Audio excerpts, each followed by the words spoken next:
The Alpha Sessions with Emma Joyce. This is the Alpha Sessions, and I'm Emma, and I'm here with Dea Doyle. Hello. Hello, thank you for having me. Thank you for coming in and spending the time with us this morning. Oh, it's been wonderful, thanks.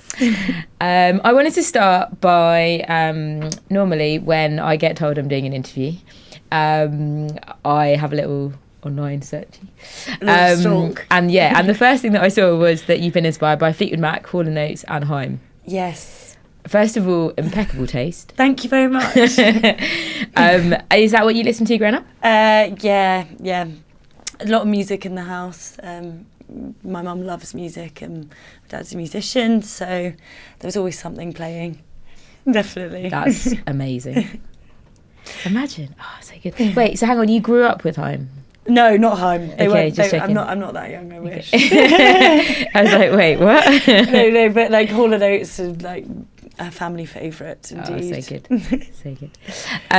And our last interview on Alpha Sessions, because this is your second one, was your first ever radio interview. It was, yes. Does that mean that this is your second? It does, yeah. So good. We've taken like the top two in the chart. Feel honoured. You should. I'm joking.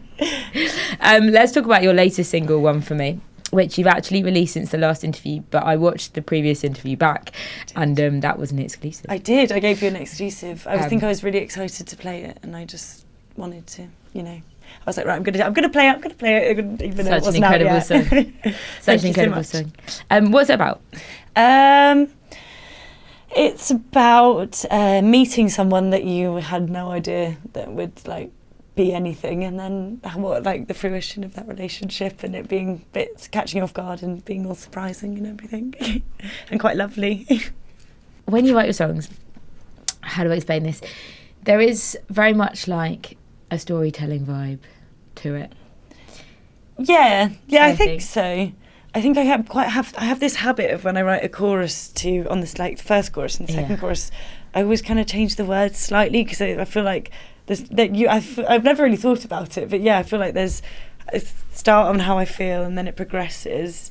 Especially in like my song, I don't know if you've listened to it, Over You. Yeah. I feel like you can see how my emotions have changed throughout the song and like the phases that everything that goes through, and then at the end I come to like some conclusion whether I mean it or not. But you make it sound like really whimsical. Oh, thank you. But in terms of like, I feel like, and I almost want to try this, but I feel like you could take something really mundane, put it in a song and make it sound like the most incredible fairy tale story, because God, I'm so flattered. You just have this like storytelling vibe. Oh, thank you. That's so kind of you. No, it's true. I mean it. I don't think it's that good. No, I genuinely do. Oh, thank you. And then when you listen to a few of your songs, like one after the other, you build up, even if they're not connected, you build up an overall story. Yeah. Do you know what I mean? Yeah.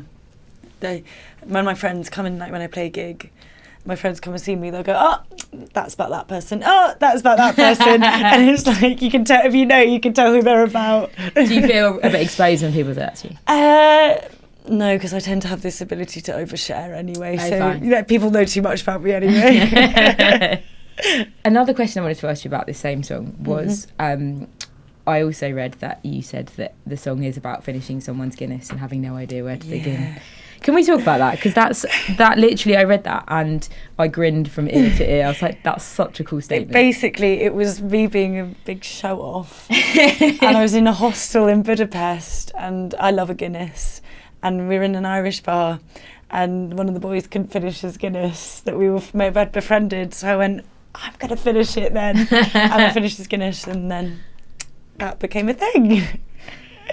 So yeah, that's what that's about, finishing my boy's Guinness and him turning into my boyfriend. But yeah, I was being a show-off. Is that an Irish thing that you're into Guinness? Well, I didn't like it for years, and then I went to Dublin, which I think is what a lot of people do, and then you have a Dublin Guinness, and then you can then drink horrible London Guinness after you've had a lovely Guinness. But you can't drink horrible London Guinness unless you've had a lovely Dublin Guinness. Does that make sense? Or Island Guinness, rather. Maybe that's the problem. I did it the other way around. I had a London Guinness and then had a Cork Guinness, and that was just wrong. Oh, yeah. No, but it's like dessert in Ireland, whereas over here it's like rubbish. I didn't understand. But I still drink it anyway. Yeah. As someone called Dea Doyle and someone called Emma Joyce, there's obviously like a little bit of Irish there on both sides. Do your Irish roots impact your music a little bit? Oh. Well, my dad's Irish and he's a musician, so I guess without knowing they probably do. Yeah, and I feel like everyone who's Irish sings. Everyone who's Irish sings and plays something. It's just a given.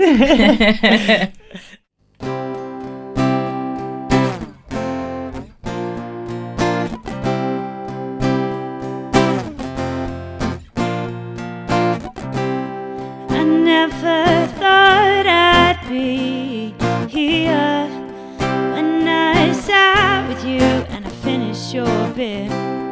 I sometimes hate the distance, but I know it won't be long. You just need persistence.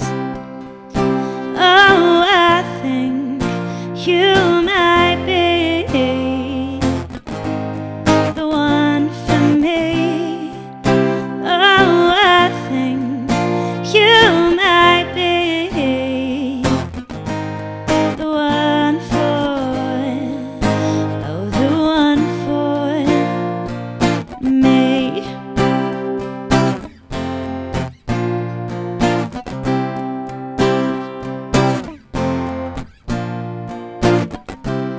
I'm always taking your picture, so it stings less when I miss you. I can't help but slay your accent, but I wouldn't change it not for 1 second. Oh, I think you might be the one for me. Oh, I think you might be the one for, oh, the one for. I hope it stays this damn sweet. I'm hoping, please, maybe you would settle me. You're all I need. Oh, I think you might be the one for me. Oh, I think you might be the one for, oh, the one for me.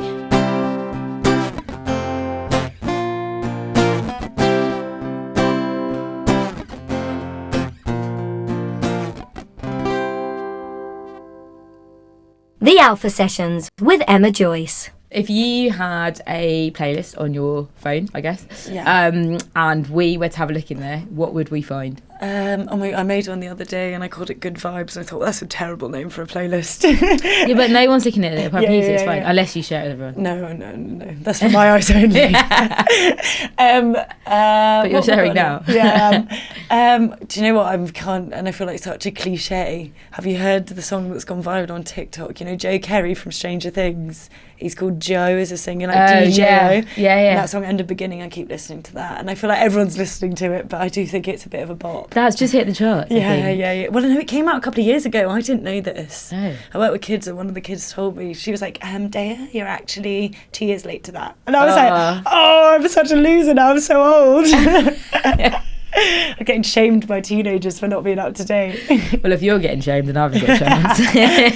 So yeah, I think came out a couple of years ago, but it's blown up recently. But I do think it is a good song. Yeah. Okay. So you've got a playlist called Good Vibes with Good one vibes. song on it. No, it's got many songs. Okay. What else have we got on there? We've got a bit of Olivia Dean. Okay, yeah. I also was listening to Radio X driving home from work the other day, and Supergrass. Yeah. Pumping on Your Stereo came on. Yeah. I thought, I love this song. I forgot. That actually was the reason I started the playlist. I was like, I'm going to play. So I put that and Moving on there, and I was like, well, I'm starting a playlist. Okay, that's diverse. You've got Olivia Dean, Supergrass. That's and why it's Joe. for my ears only, because no one else. I think that's quite cool. A bit confused. No, I think you've inspired me, actually. No, genuinely. Yeah. And a bit of Kings of Leon on there. What else? and then some. I can't stop listening to Outstanding by the Gap Band. I don't know what that is. Oh, it's like an old song. It's Oh, like okay. an old soul song. So that's on there. I'll check that It's out. really mixed. There's love that, though. nothing coherent about it. Cool. When you write your songs, Yes. where do you get your inspo from? I guess like most people, just life experiences. I mean, I think some of my best songs are ones that I just kind of write about nothing, like almost like an imaginary scenario. Like the one of the songs I played today, Hold Me, the first song that I did. Which is amazing, by the way. Oh, thank you. I wrote that when I was about 15. Get out. And I'd never had a boyfriend, never been in love. But like it's probably one of my like saddest songs. So I wrote that, yeah, and I just from no experience whatsoever, but yeah. Did you write it in one hit? Yeah, I write all my songs in one hit because I don't have any patience. So if it doesn't happen at once, I'm like, nah. But like, how does it go? You write the song and then, because obviously there's more to it than that in terms of like having a band or like making it sound fuller. What's that process for you? I just like either me and my guitar, me and my piano when I write it, and then I take it to the studio and I tend to kind of go, right, I'll listen to a few songs and I go, I like this from this song and this from this song, and this like needs to be thicker, and then whatever whoever produces the song kind of hopefully delivers that. Okay. And when you write a song, who do you normally play it to first? My mum. I love that. Such a loser. No, she's like my harshest critic. She'll be like, nah, that's boring. That's so boring. Don't play that again. Harshest critic, but also biggest supporter. I Yeah, imagine. biggest fan. Her Spotify Wrapped is like all my songs. I'm like, Mum, you need to diverse music taste. Does she share that as well? Yeah, well, no, she's not social media Christmas. because she thinks she's Okay. too cool. But I go, her Spotify Wrapped was like me, David Bowie, and then Prince, and she was like, see, you're up there with the greats. Yeah, it's true, actually. What's your plan for your music this year? So I am recording a new single. I wrote it about a year ago, but I think it's one of my favourites, and it always goes down well live. So I think that's potentially going to be the next single. And then got some couple of gigs coming up. Hopefully, I've got one in the end of April, and then so just like more gigging, releasing more music, things like that. Yeah. The obvious. Yeah, okay. And if we were to do another interview in like 5 years' time, right, what do you think is going to have happened? Oh God. Or what do you want to have happened? This is the dreaded question. Is it? No, I mean, hopefully there'll just be a bit more songs out, maybe hopefully more engagement, as anyone would want. Yeah. And yeah, just kind of still doing what I'm doing, but maybe at a high level. Okay. Hopefully. But you're already at a high level. Yeah-ish, I hope. Yeah. I mentioned at the start of the interview, like when I get told that we're interviewing an artist who's amazing, I usually do some digging around online, and the first thing I noticed was like there's some really cool stuff written about you. Yeah, some people have written like the kindest articles about songs that I've released. And I think, Like, so cool. Are you like aware of that? Do you read that? How do you deal with that mentally? Well, I don't know. I feel like I try and take everything and nothing personally. Again. Because you can either hate, you can take that personally and it's not nice, or like great things that can go to your head. So I just be like, wow, that's a really lovely thing to say, and then move on. But yeah, no, it is really nice. And there's been a lot of like with the newest single, One For Me, there's been a lot of, like I was saying to you earlier, there's like a lot of listens in like America, which is amazing, because to think that me writing the little song in my bedroom is being played in like New York and Boston and places like that, that's kind of crazy. But yeah, it is nice when people write articles. So let's talk about More Than That, because you played that for us live and it's amazing. Oh, thank you. What's it about? It's about being in a relationship for a really long time, and like the phases that you go through, and like the new territory that you enter after like being with someone for ages, and just about like then how nice it is to be complacent almost. And like that sounds awful, but like to just be comfortable, I guess is a better word. Like, you're here, I'm here. Yeah, this is the thing, and this is good. Love that. Yeah, because I think so many songs are like extremes. Yeah, I do think I always wrote my best songs about people I wasn't dating. What do you mean that you want to date? Yeah, that's when they're way more dramatic. When you're actually with someone, you're like, nah, no, I'm joking. But do you find when you put like when you fill the track out with like music, instrument wise, you need to reflect that drama, or not always? I think sometimes. I think it depends on the song and what you're trying to say. Like, there's certain like middle eights where like I tend to write in my middle eight like flip on the song on its head, or like give another piece of my feelings towards it that I hadn't like shared before. Okay. But and I think sometimes I'm like, right, this needs to sound really grungy. Yeah. But kind of, but not so much. I think I get a bit carried away with the lyrics sometimes. Here we are, we've gone and done it. To fight the odds, we're still here loving who you are. There was a time I once tried running. I broke my own heart and came coming back to your arms, your arms. 1, 2, 3, 4.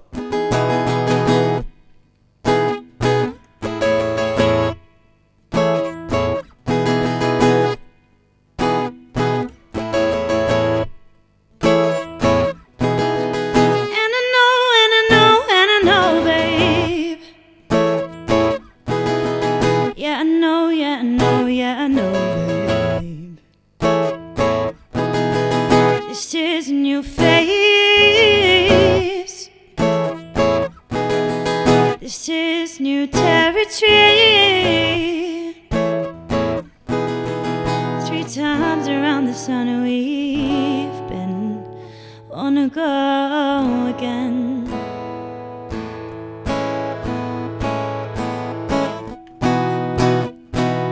Cause I'm loving where we're at, where we're at.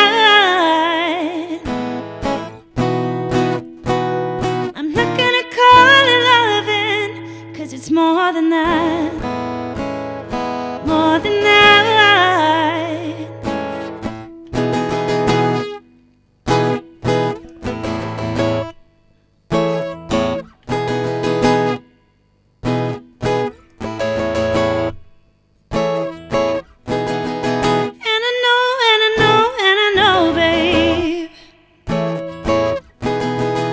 Have a tendency to be brave.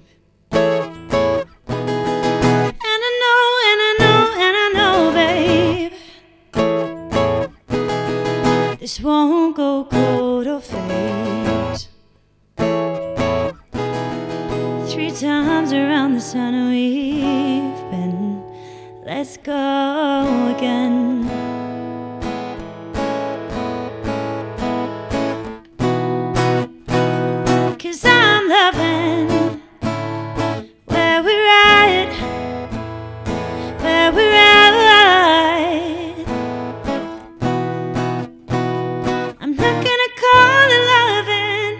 It's more than that, more than that.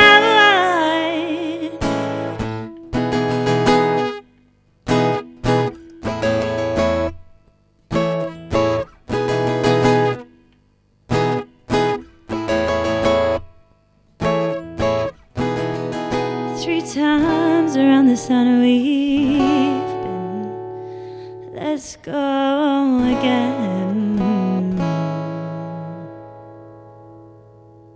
The Alpha Sessions with Emma Joyce. So when you write a track and you have an idea for a video, does it come that way round?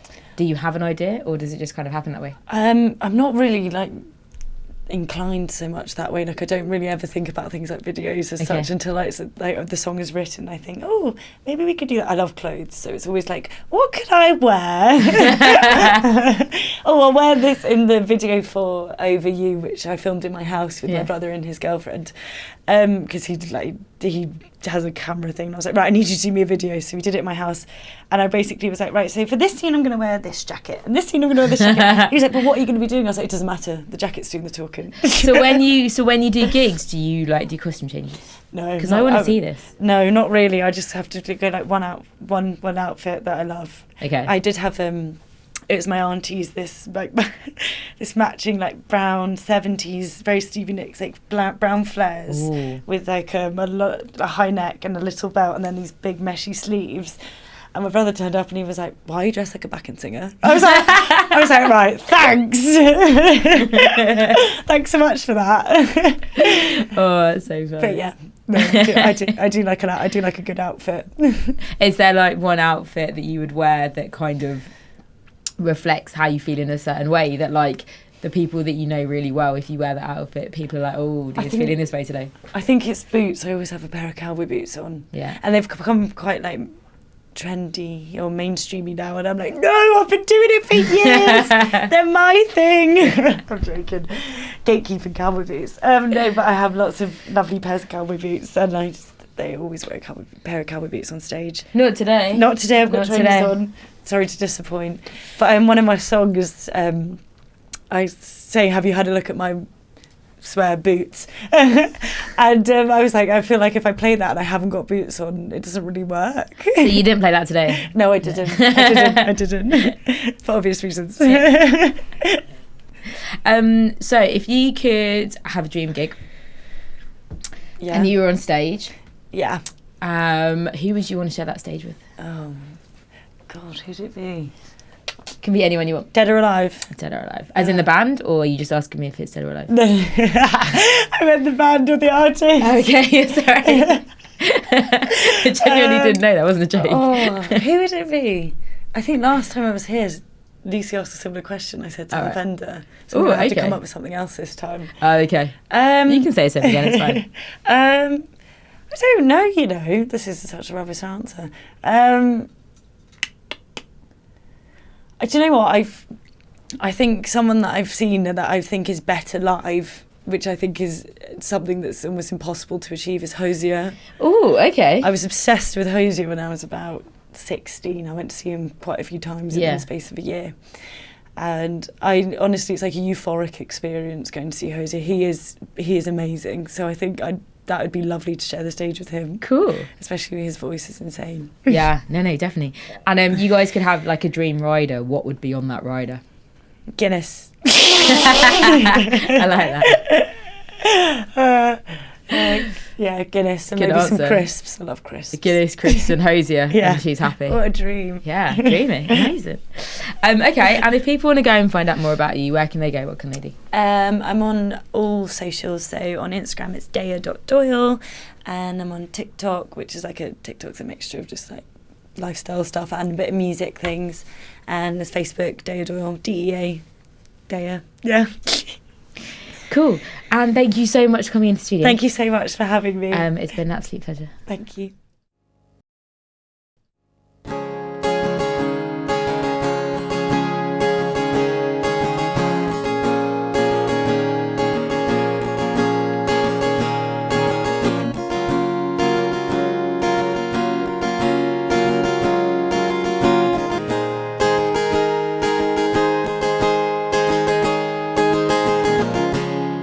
You been, babe? Where you been? Which town and country are you in? I've lost my love, yeah, I've lost everything. Where are you now? Are you coming home again? I used to wake up to your eyes. I used to take time, I put it all down, I walked away. I bet you're stranded, alone in a city. I'm still thinking of you all the time. Why don't you go from time to time? I wish that you would be on my doorstep. I wish you would, yeah, I wish you would.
you would, yeah.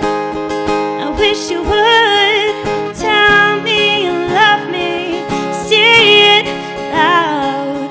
Tell me you've missed me, you've been so down. Tell me that you never lived life without me. Baby, come back, yeah. Baby, just hold me.